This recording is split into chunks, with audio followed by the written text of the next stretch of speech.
کئی صدیوں سے مسلمانوں کو اس بات پر لگا دیا گیا کہ مسلمان کسی کو کچھ نہیں کہتے، بڑے امن والے ہوتے ہیں۔ اس کا نتیجہ یہ نکلا کہ افغانستان آپ کے ہاتھ سے چلا گیا، کشمیر میں لاکھوں مسلمانوں کا خون بہہ گیا، ابھی آزادی قریب بھی نہیں آئی۔ عراق آپ کے ہاتھ سے چلا گیا، شام کے اندر مسلمانوں کے نشانات مٹا دیے گئے، صحابہ کے مزاروں کو مسمار کر دیا گیا، نبیوں کے مزاروں کو ڈھا دیا گیا، حضرت خالد جیسے صحابی کے مزار کو گرا دیا گیا۔ یمن میں قتل و غارت جاری ہے، مصر کے اندر 7,000 مسلمان بچوں عورتوں کو قتل کر دیا گیا، پاکستان میں ناموس رسالت کے محافظ کو تختہ دار پر لٹکا دیا گیا، اور جو اس کے حق میں ہم کھڑے ہوئے ہمیں دہشت گرد قرار دے دیا گیا، مسجدوں کے سپیکر اتار دیے گئے۔ توجہ اور قرآن و حدیث نصاب سے نکال دیا گیا، میلاد شریف جیسے مضامین بھی نصاب سے ختم کر دیے گئے، مرزائیوں کو بہن بھائی قرار دیا گیا، اور جیتے جاگتے ابھی ابھی ختم نبوت کا جو حلف نامہ تھا اس کو بھی ختم کر دیا گیا۔ آپ پھر کھڑے ہوئے تو فوراً ان کو پھر واپس لینا پڑا۔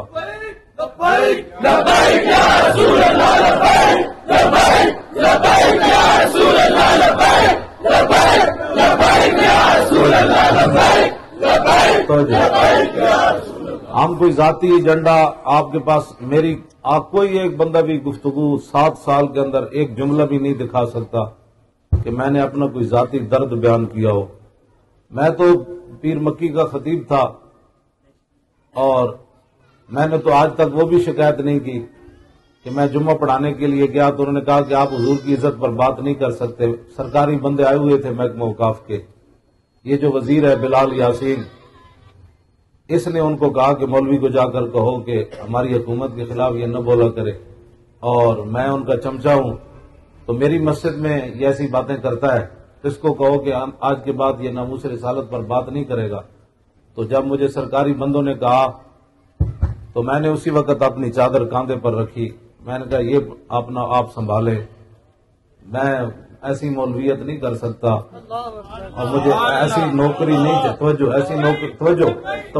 ایسی نوکری نہیں چاہیے، ایسے پیسے نہیں چاہیے جس کے بدلے میں حضور سے غداری کر جاؤں۔ تو میں نے تو 20 سال کی نوکری بھی چھوڑ کر چلا آیا، ہمارے تو گھر بھی لوٹے انہوں نے، مجھے بھی ہتھکڑیاں لگائیں، مجھے گھسیٹا بھی صحیح، لیکن میں آج تک رویا نہیں اس مسئلے میں۔ میں آپ کے سامنے کوئی ذاتی درد لے کر نہیں آیا کہ ہمیں سیٹ چاہیے، ہمیں تخت چاہیے۔ آپ حضرات دیکھ رہے ہیں کہ ان بدماشوں نے کیسی کیسی حرکتیں کی، اپنے باپ کو کبھی بھی کوئی نہیں بھولا۔ اب اس لاکھوں ہزاروں سینکڑوں کے مجمع میں کسی کا اگر باپ بھی یہاں موجود ہے، بیٹا بھی، تو اس بیٹے کو پتا ہے میرا باپ فلاں جگہ کھڑا ہے، وہ اپنے باپ کو کبھی بھی نہیں بھولا۔ کروڑوں کا مجمع ہو پھر بھی اپنے باپ کو آدمی کبھی بھی نہیں بھولتا۔ یہ کیسے ذلیل تھے جو اسمبلیوں میں بیٹھ کر خاتم النبیین کو بھول گئے، اور پھر اب کہتے ہیں جی غلطی ہو گئی۔ غلطی نہیں ہوئی، ان کا بہت بڑا ایجنڈا تھا، اس ایجنڈے پر انہوں نے کام کرنا تھا، لیکن آپ کی غیرت ایمانی کو دیکھ کر یہ لوگ پیچھے ہٹ گئے، پسپا ہوئے، لیکن ابھی ہم نے ان کو چھوڑنا نہیں ہے۔ تو جو اب اس کے بعد بھی اگر کوئی ان کے ساتھ کھڑا ہے تو حضور کا فرمان، حضور کا خود فرمان آپ سن لیں، پھر وہ بندہ کہاں ہے جو ان کے اب بھی احمدی ہے۔ عن اوس بن شرحبیل انہ سمع رسول اللہ صلی اللہ علیہ وسلم من مشى مع ظالم لیقویہ وهو یعلم انہ ظالم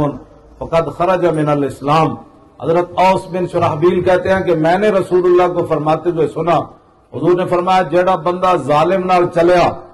تاکہ انہوں تقویت دے، انہوں مضبوط کرے، انہوں ایم این اے بناوے، انہوں وزیر بناوے، انہوں وزیر اعظم بناوے، عزت بناوے، حضور فرماتے ہیں اس کو پتہ ہے یہ ظالم ہے، ممتاز کو پھٹے لگا چکا ہے، اس کو پتہ ہے یہ ختم نبوت کا غدار ہے، اس کو پتہ ہے یہ مرزائیوں کو بہن بھائی کہہ چکا ہے، اس کو یہ پتہ ہے کہ یہ مندروں کے اندر جا کر کہہ چکا ہے کہ جناب یہ کفر کچھ بھی نہیں ہے، سارے مذاہب اللہ کی نعمت ہے، اور یہاں یہ مندر کے اندر جا کر کہہ چکا ہے کہ سارے مذاہب اللہ کی نعمت ہے، جس طرح پھول کی رنگ برنگیاں اللہ کی نعمت ہے، پھر بتاؤ کفر اللہ کی نعمت ہے تو حضور کی آمد کا مقصد کیا رہے گا؟ پھر حضور نے بت کیوں گرائے؟ پھر رسول اللہ 27 جنگوں میں خود تلوار پکڑ کر کیوں تشریف لے گئے؟ پھر میرے آقا کو یہاں لوگوں نے پتھر کیوں مارا؟ پھر امیر حمزہ کے جگر اور کلیجے کیوں چبائے گئے؟ پھر انس بن نضر کے ٹکڑے کیوں ہوئے؟ آج یہ سارا کچھ امام علی مقام کی گردن کٹ کے نیزے پر سر کیوں چڑھا؟ یہ ساری باتیں، یہ دیکھو ایک جملے کے اندر یہ اسلام کا مذاق اڑا رہے ہیں، پاکستان کا مذاق اڑا رہے ہیں۔ آپ حضرات کو پتہ ہے، پھر بھی آپ ان لوگوں کو، حضور نے فرمایا جو آدمی کسی ظالم کے ساتھ چلا لیقویہ، تاکہ اس کو تقویت دے، اس کو مضبوط کرے، اور اس کو پتہ ہے یہ بندہ ظالم ہے، یہ میرا فتویٰ نہیں ہے، وہ زبان جس کو سب گن کی کنجی کہے، یہ میرے آقا کا فرمان ہے۔ میرے آقا نے فرمایا فقد خرج من الاسلام، جو ایسے ظالموں کے ساتھ چلا وہ تو اسلام سے نکل گیا۔